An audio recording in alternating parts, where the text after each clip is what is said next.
Man, I appreciate it. I'm glad to be back. I may not be glad after I'm done, but I'm glad about that. You know, I figure that no matter what I say today, the best I'm going to do is make somebody disagree with me, all right? And the worst I'm going to do is make somebody mad, okay? But lighten up, it's okay. I promise you, I'm not trying to do neither one. And I'm not going to try to do either one. I'm not trying to. And not only that, don't be scared, because I'm not going to take sides. I'm not going to hammer on certain issues. I'm not a political science expert. I'm not an economic professor, doctor, expert. Okay? And the other thing is, for sure, I don't know all the answers. Okay? I like thinking. Thinking is good. But I don't know all the answers. And I'm not going to touch on every area or question that you might have today. But I'm just going to talk about this election infection that it seems that we have right now. And as followers of Christ, what we need to be reminded of in the next few months. So this message today is sort of exclusively for believers, for followers of Christ. So if you're not a follower of Christ, if you're not a Christian, then let me tell you something. You got the best seat in the house. You say, man, I know nothing's going to happen to me today, you know. I'm just going to watch all these people fight among one another, you know. It'll be really good for you. And you can just sit back and maybe sort of garner some information about how us strange people that call ourselves Christians think, and sort of how we think, or ought to think perhaps, about faith and politics, okay? So I figured, and anybody can come up with their own group, but I figured there are 4 different groups of people when it comes to politics, okay? First of all, there's that group who follow politics every day. I mean, they love politics. They read about it every day. They watch their favorite news program every day. They go to rallies. They give money. They might even work for a certain candidate. They love politics, and not only that, but they might even be planning on going into politics. I know a lot of young people who are doing that, and there's that group of people that just love it all the time. And not only do you love it all the time, but this is your favorite time of year, right? I mean, this is your favorite year every 4 years. This year when it all happens. I mean, you're in hog heaven. That's one group. And then there's another group. There's another group who love politics the same way. But they only love it once every 4 years. Okay? I mean, they love politics, and they get involved, and they give money, and they support whoever they want to support. But they are only going to do it on that 4th year when there's a presidential election. And they're going to get really involved, and they're going to work hard, and they're going to do, and again, may work for a candidate, but they're going to do it only every 4 years. And then at the end of that 4 years, or after that 4 years over with, they're going to say, all right, I did my part, it's over, let's go on to something else, right? And then there are those who follow politics occasionally. And that is, you know, you've watched some of the debates in the past few months, and you listen at times to what's going on, and you do think that politics is important, but you just really wish that November the 8th or whenever that is would just come and go. And let's get on with something else, because we're killing one another. Don't anybody say a word. Okay? So there are those that way. And then there's the 4th group that I sort of call the Teresa group. That's my wife. And that is when you say politics. She says, politics? What's that? And she thinks Benjamin Netanyahu, it sounds like a really good sandwich that would go with some really nice, you know, broccoli cheese soup. You know, back in the 80s, she thought Anwar Sadat and whatever they got, you know, they thought it was a sandwich or a salad dressing or something. I don't know.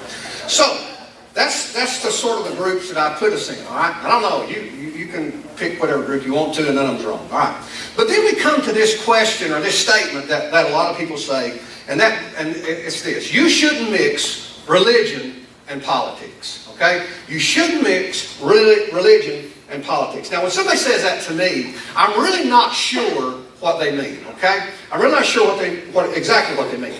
Do they mean, when they say that, when somebody says that, do they mean that a religious institution should not make endorsements? And if that's what they mean, then I would totally agree. If they say you can't mix religion and politics, that a religious institution should not make endorsements, then I would totally agree. But if they mean that individuals must keep their belief systems away from the other social areas of their life. Now, let me pause right here. And I'm not patronizing this crew. I really believe this. I got some smart people in here. I'm not one of them. But I know I got some smart people here. And I love that. Because I love to learn. I love to think. So I just need y'all to lean in. But think about this. Because you're smart. And I ain't just saying that. I know we got some educated, some of you young people going to school. Think about this. This is going to be neat. All right? So, if somebody says, you shouldn't mix religion and politics, and what they mean by that is individuals have to keep their belief system away from the other social areas of their life, then what I would say to that is impossible. Okay? It's impossible. And let me tell you why. I'll tell you why. Because religion is not a religious word. Okay?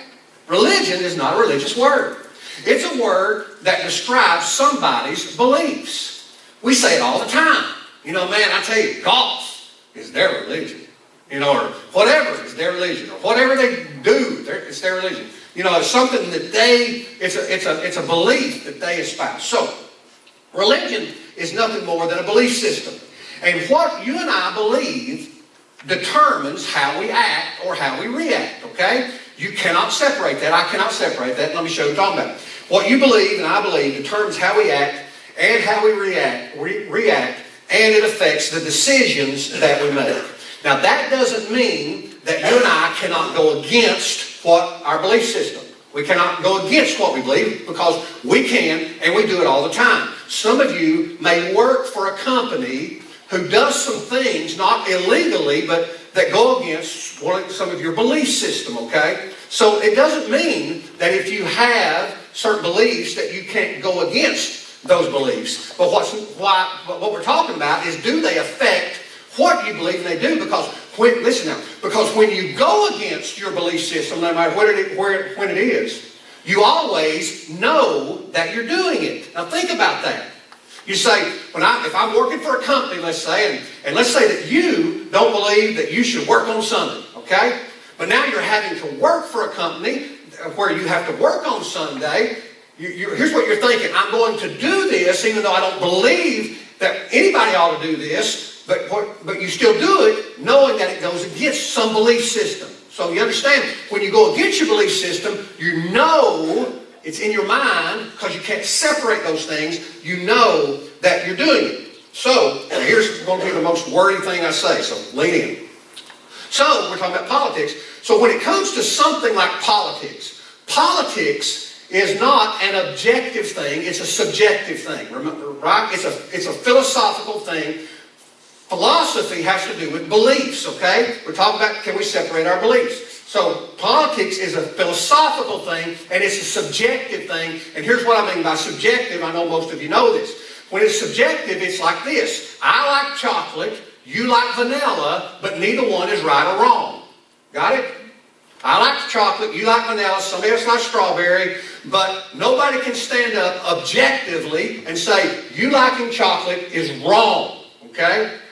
On the other hand, something that is objective would be this, that 2 plus 2 is 4, right? It don't matter what you believe. It don't matter where you were raised. It don't matter what you think. It don't matter what I think. 2 plus 2 is 4. You got it? Got it? So, politics is not objective. You may think it is. I may think it is sometimes. But politics, we see in the world, is not objective. It is subjective. And so if it is subjective, then what does that mean? That means what we do is we always, in politics, go with something that we believe is best. Do you understand what I'm talking about? So we go get something we always choose something that we believe is best. It may not be the best of the best. It also means that we can choose the lesser of two evils. But when it comes to our beliefs, we have to say, you know what, I believe this to be the best. Okay? Now, again, I don't want to get bogged down here, but here's what we're talking about. You shouldn't mix religion and politics. If we're talking about what you believe, no matter what it is, and that it shouldn't go along with any other social area of your life, that is actually impossible. Okay? It's just actually impossible. You can't do that when it comes to anything that is subjective. Okay? And then people say this. You can't legislate morality. Now, I remember when I was a teenager, or maybe a young adult, and I remember somebody saying that, and I'm thinking, man, that guy is so smart. I mean, man, what do I say to that? I mean, he says, you cannot legislate morality. And mic drop, What do you say? Right? Y'all didn't know I knew that, did you? So, so when you're young, or when you're a young adult, or when you first start thinking, and that's the most important thing you can do is think. When you first start thinking, you think, man, that sounds awesome, what I do. But when you really start coming to understand, here's what you need to understand. That morality is not a religious word. Okay? Morality is actually something that you determine what is right or wrong. Okay? A lot of people have difference of opinion what's right or wrong. So morality is what is right or wrong. Can you legislate morality? Well, the truth is this. Every law on the book today is on the book because someone legislated someone else's morality. Let me say that again. Every law on the book today is on that book because someone legislated someone else's morality. Let me give you an example. The speed limit is 55 miles an hour. Somebody had to determine, or had to come to the point that to go over 55 miles an hour would be what? Go ahead and say it. Wrong. I heard somebody say it. Wrong. Okay? And, somebody says, don't let your dog poop in the park. Excuse me.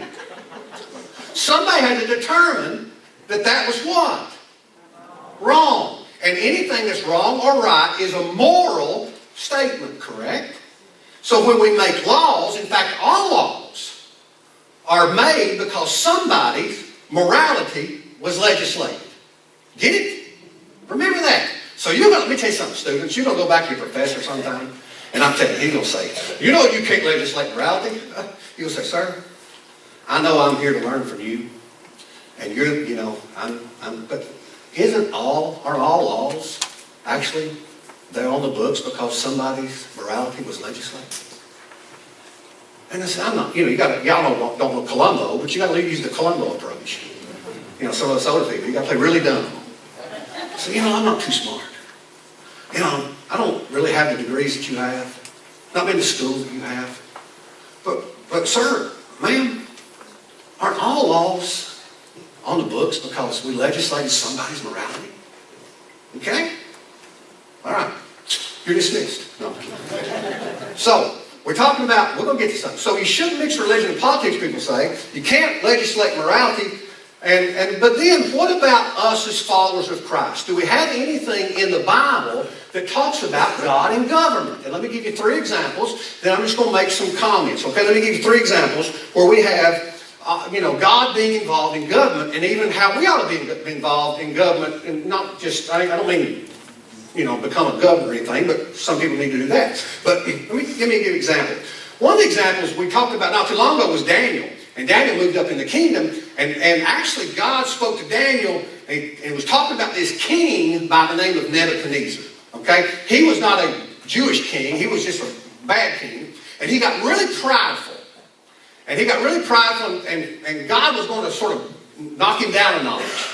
He was going to knock him down a notch, and he said, I'm going to knock you down a notch, and then because of all these things and he was going to bring about some things in his life, and this is what he said. He said, I'm going to do that until you learn that the Most High, that's God, rules over the kingdoms of the world, and he gives them to anyone he chooses, okay? He said, now Nebuchadnezzar, and let me tell you what he did. He actually went crazy. He went to a field and started eating like a cow. And he came to himself after that. God brought him to himself, and then he had humbled himself. But God says, you're the king of this big kingdom. But you need to understand something. You need to understand, you need to learn that I'm the one that rules over the kingdoms of the world. He would still say that. And I'm the one that gives them to anyone I choose, God would say. Okay? What about the New Testament? Let me tell you something. We've got to read this. But it's a long section, not real long, but it's a section that Paul talks about. Now Paul, and here's what you need to understand about Paul. When Paul wrote this in the book of Romans, he's probably in prison. What we do know, this was not a Christian or a Jewish government. Okay? In fact, it was not an atheistic government, but it definitely wasn't a Christian government. So Paul is talking about how we ought to deal with these people who would eventually hang him. Okay? So here's what Paul says to them. He said, everyone, you're not going to like this. Okay, but that's just why I put it on the board. I didn't say it. Okay, I didn't say it. Everyone must submit to governing authorities. For all authority comes from God. Now that'd be like saying every Democrat needs to submit to the Republican authorities. Or every Republican needs to submit to the Libertarian authorities. That's what he's saying. Look what he said. Everyone must submit to governing authorities, for all authority comes from God. And those in positions of authority have been placed there by God. So anyone who rebels against authority is rebelling against what God has instituted. And they'll be punished. For the authorities do not strike fear in people who are doing right, but in those who are doing wrong. Would you like to live without fear of the authorities? Do what is right, and they'll honor you. The authorities are God's servants, sent for your good. Now, we don't think that sometimes, do we? Now, again, Paul is not in a theocracy at the time. These are people who don't like Christians. He says, the authorities are God's servants, sent for your good, but if you are doing wrong, of course you should be afraid, for they have the power to punish you. They are God's servants sent for the very purpose of punishing those who do what is wrong. So you must submit to them, not only to avoid punishment, but also to keep a clear conscience. Pay your taxes. Man, I wish you wouldn't have said that. Pay your taxes too. For these same reasons, for government workers need to be paid. They are serving God in what they do. Give to everyone what you owe them. Pay your taxes and government fees to those who collect them. And give respect and honor to those who are in authority. Aren't you glad you're not a Christian if you're here today? That's what he said. You think religion and politics mixed a little bit there? And then last of all, you remember this story about this great illustration of Jesus. They came to Jesus. Here's what Jesus said. Later, the leaders sent some Pharisees and supporters of Herod to trap Jesus into saying something for which he could be arrested. Teacher, they said, we know how honest you are. You're impartial. You don't play favorites. You teach the way of God truthfully. Now tell us, is it right to pay taxes to Caesar or not? Should we pay them or shouldn't we? Jesus saw through their hypocrisy and said, why are you trying to trap me? Show me a Roman coin, and I'll tell you. When they handed it to him, he asked, whose picture and title are stamped on it? Caesar's, they replied. Well, then, Jesus said, give to Caesar what belongs to Caesar, and give God what belongs to God. His reply completely amazed him. That's right, isn't that neat? I like what Ravi Zacharias said, though. He said, I wish that they would have said, when he would have said whose image is on or whose picture is on it. Ravi Zacharias says, he said he wished Jesus would have said it, whose image is on you? Ooh, well, I'd have done it, right? It's still a good question. Whose image is on you? Whose image is on me? Give to God what is God, to Caesar what is Caesar's, right? So, and then the last thing when it comes to politics and religion is this. If you're a follower of Christ today, then the Holy Spirit lives within us, right? He don't leave when we go in the voting booth. Or when we decide, or when we start politicking. It don't happen. But the Holy Spirit and the purposes of God permeates our lives and our living. So, we can't separate our Christian life from our politics. So, here's the question. If we can't separate our beliefs from our politics, and since we have examples of how Jesus and writers in the Bible talked about government, then why do we mess this thing up? Right? Why are we messing it up all the time? And why do we catch election infection? Good question, right? Well, let me tell you what the problem is. The problem is, it's when we forget or we abandon our Christian principles for the sake of an election. Okay? It's when we forget or we abandon our Christian principles for the sake of an election. So what I want to do, I want to give you some things that we all need to remember in the months ahead that'll help us fight this election infection. First thing to remember is this. God doesn't have a party. He has a people. Okay? God doesn't have a party. He has a people. You say, Gary, you are already wrong. You're already wrong because you know that Jesus was a Republican. Because it's right there in the Bible.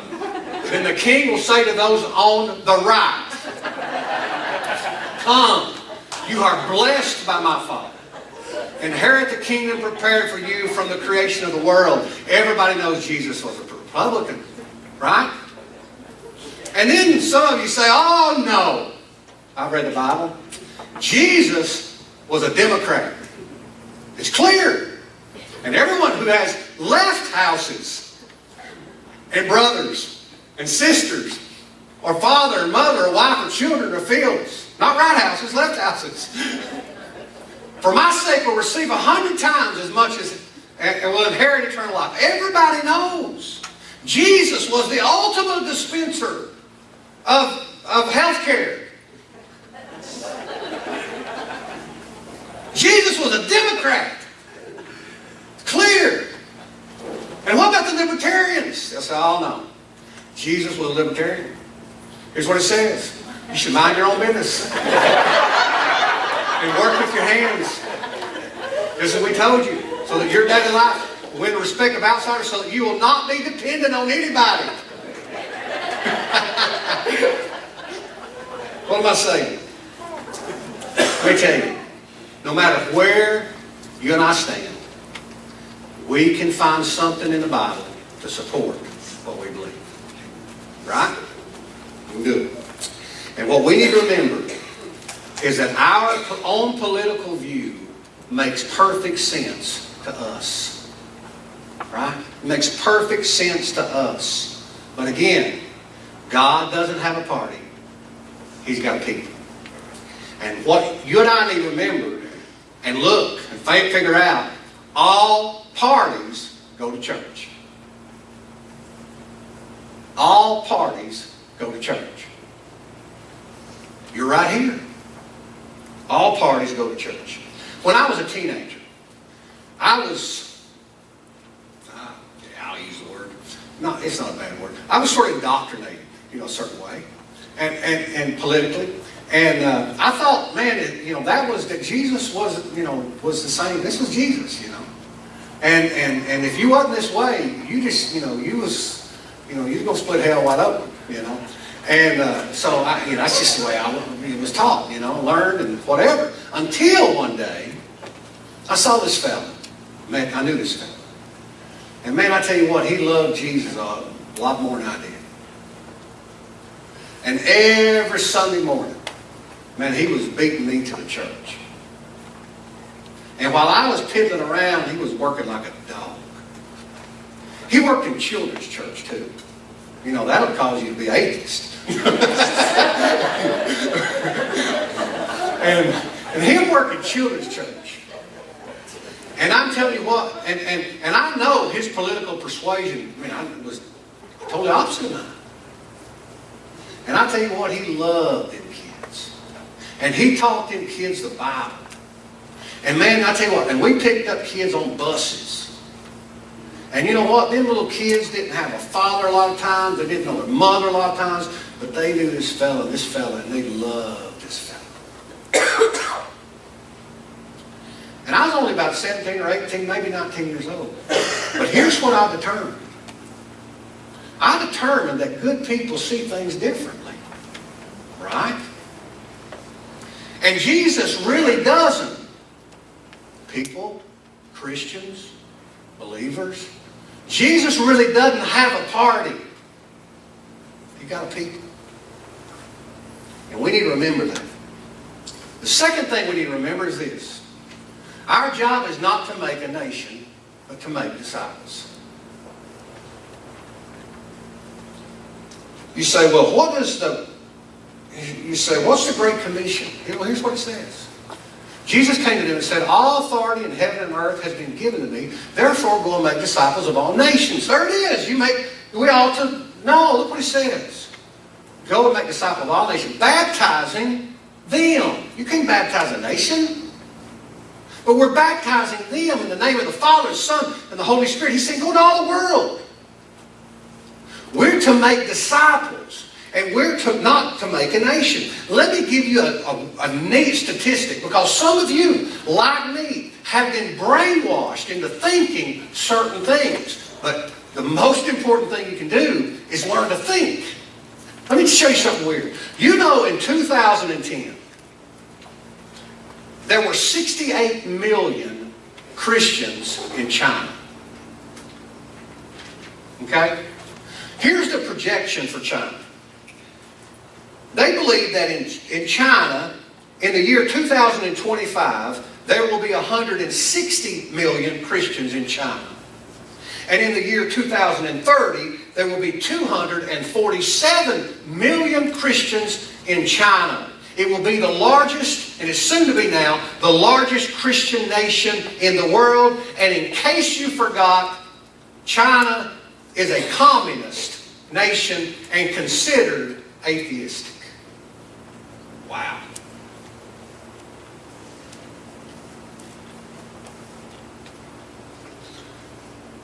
In the 4th century, in the 1st, 2nd, and 3rd century, Christians were being, you've heard the stories of them being fed to the lions, right?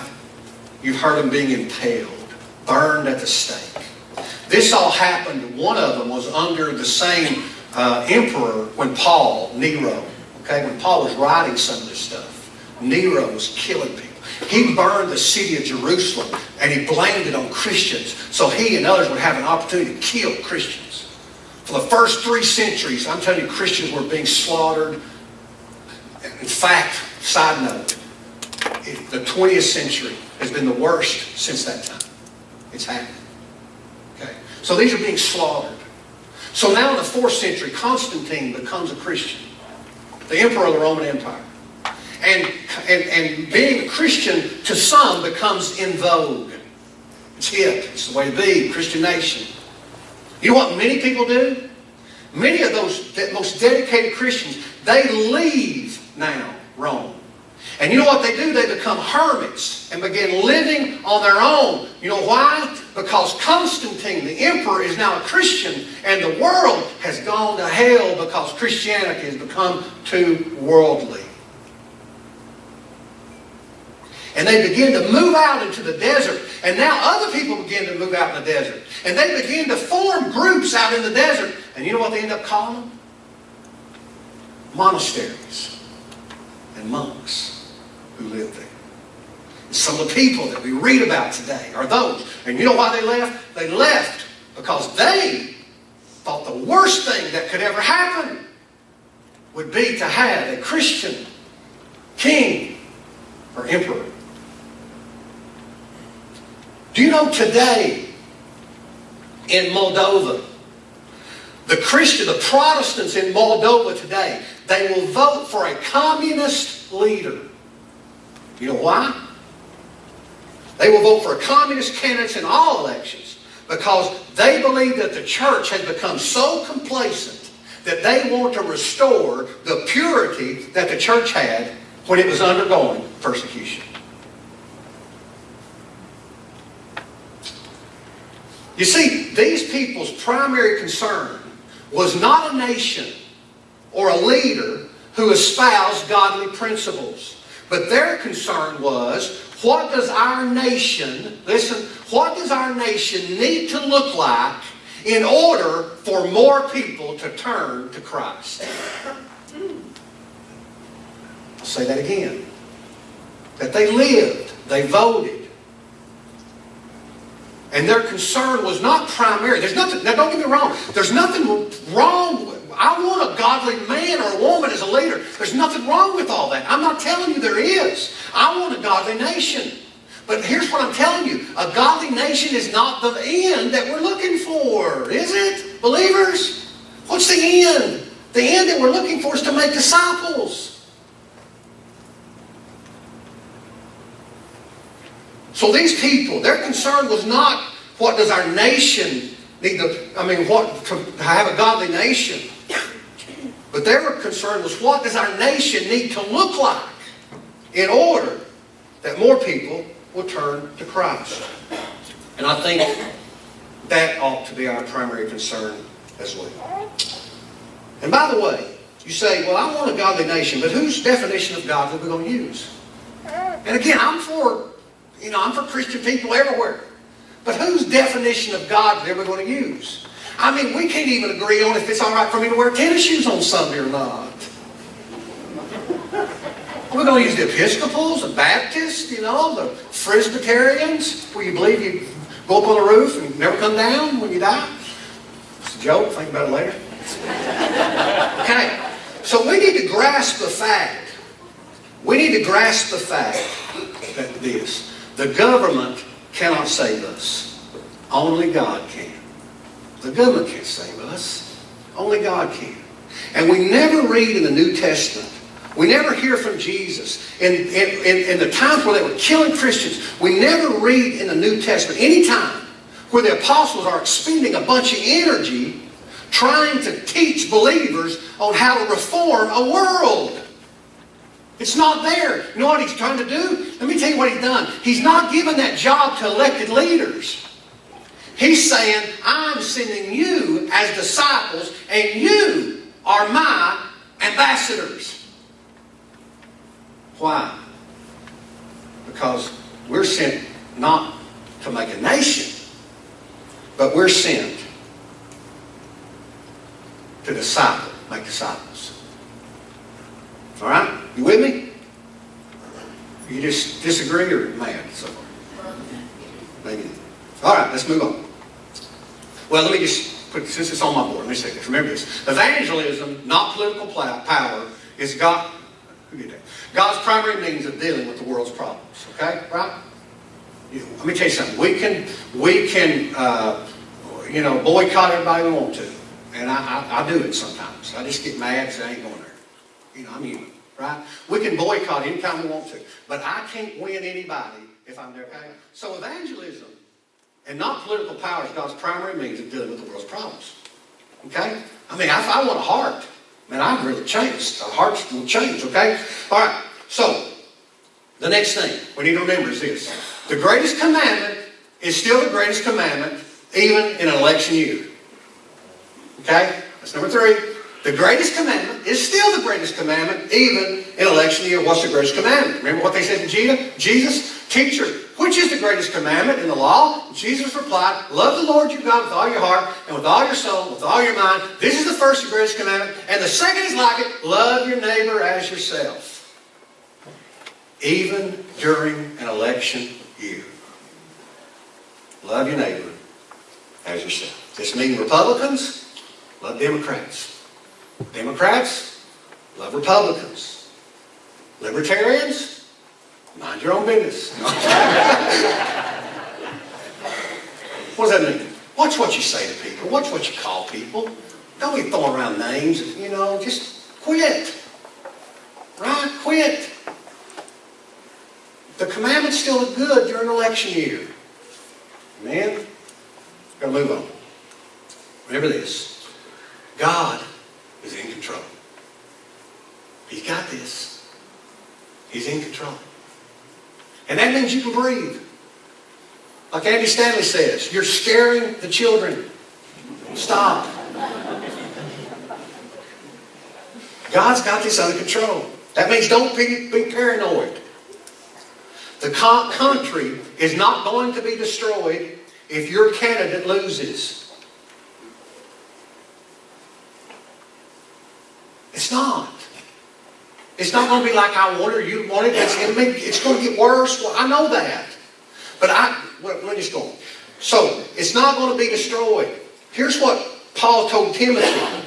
He said, God's not given us a spirit of fear, but of power and love and sound mind. And here, what we've seen, if you've been around any period of time, here's what we've seen over the years. We have seen good times and bad times under all kinds of different administrations. Right? We have. And if we're a church that believes God's in control, then we have to believe that God can control our end time. Not whoever's in office, and not whatever else goes on. If he can take Nebuchadnezzar and say, Nebuchadnezzar, I'm going to straighten you up, then he can take a president or a Supreme Court or anybody else and do the same thing. We need to quit saying, and you believe that this is the most important election in the history of our nation. I can remember saying that in 1980, and I would take that back right now. I like what one person said. He said the greatest, the most important election in America's history was when Abraham Lincoln became president, okay? Everything else after that was, we were owning people back then, And then we need to remember, God's in control. We need to keep things in perspective. Why? Because all of this that we're living in right now is temporary. I'm talking to believers, right? This is temporary. This is not where we're going to end up. It's supposed to end sometime. Jesus is coming. I know I'm going to heaven. If you're a believer, you know you're going to heaven. It's just going to happen. Rest a little bit. Don't let politics get your blood pressure up. God's in control. So, let me get through these real fast. I'm done. So what do we do? You say, well, what do I do? Let me tell you what to do. First of all, pray. Pray. In fact, again, what Paul said, pray for your leaders. We're to pray for all of our elected leaders. Pray for them. God can do miracles. We'll do miracles in the lives of those that are His servants, according to what Paul said. So we need to pray for them. And then all of that, we need to trust God. We need to trust God. God can handle this. God's in control. And then, third thing, be wise. Remember, others want the same thing, but a different way. Now, that don't mean that everybody, I don't believe every elected official, wants, what's best for the country. I believe they want what's best to get them elected. I believe that. But when it comes to most of us here today, the reason we vote for one way or the other is because we think this is the best for our country. We just see it a different way, don't we? So be wise. Remember the guy I was talking about, the bus worker or the children's worker. Be wise and realize that some people love Jesus the same way you love Jesus. They just see things a different way. Right? And then, sort of you newbies, think before you tweet. I started saying think before you speak, but some of y'all wouldn't know what that meant. But think before you tweet. Well, think about what? Is it true? You know what hearsay is? Hearsay, listen, hearsay is something that you didn't hear say.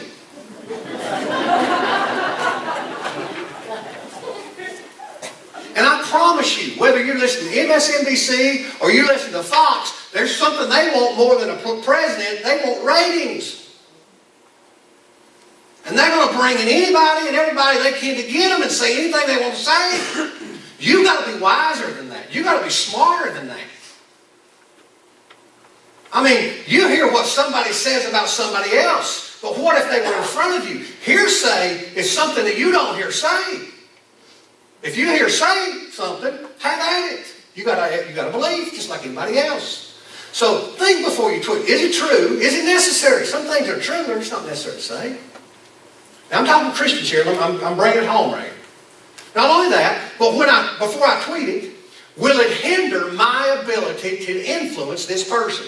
Let me tell you something. You don't know how many times my little fingers want to type something, scathing, trash talking, whatever. Yeah, I'm human. I'm telling you. I'm more human than most of you. I got opinions. I'm telling you, up to here. But I know what I'm here for. Listen now. I'm here as an ambassador for Christ. It's my job to not make a nation, but make a disciple. And I don't need to tweet. And I'm not saying I'm perfect, but I don't need to tweet something that's going to hinder my ability to influence that person toward Christ. Sorry. Because if you and I are a Christian, let me tell you what Paul said. You are dead. Well, I got rights. No, you don't. You don't have rights anymore. You're owned. God owns you. Glorify your God. Glorify God in your body, which are God's. So, I got an opinion. But my opinion is not as important as my influence. Chill. Is it necessary? Will it hinder my ability to influence this person? And then, before I tweet, does it jeopardize the relationship? Because here's what's going to happen. Listen now. Here's what's going to happen. After the election's over, that person that you have just beat whatever and used whatever and all that, election is going to take place. And there's going to come a time when that unbeliever needs to talk to you or needs to talk to somebody about their faith. And they're not coming to you because something you said that did not matter. It didn't matter. And that brings me to this. Remember, some things are more important than your political stance. All right? I'm telling you, I've been called on a lot of hospital beds and funeral homes. Nobody's ever said, Gary, before I pass away, will you just read me the preamble to the Constitution of the United States? Now, I know some of you would like to read, for me to read the Second Amendment.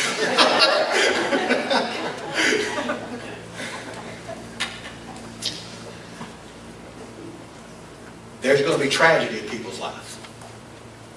And what's neat about every one of us here, because if there's tragedy in somebody's life that we all know today, you know what we're all going to do? Tomorrow we're all going to come together, aren't we?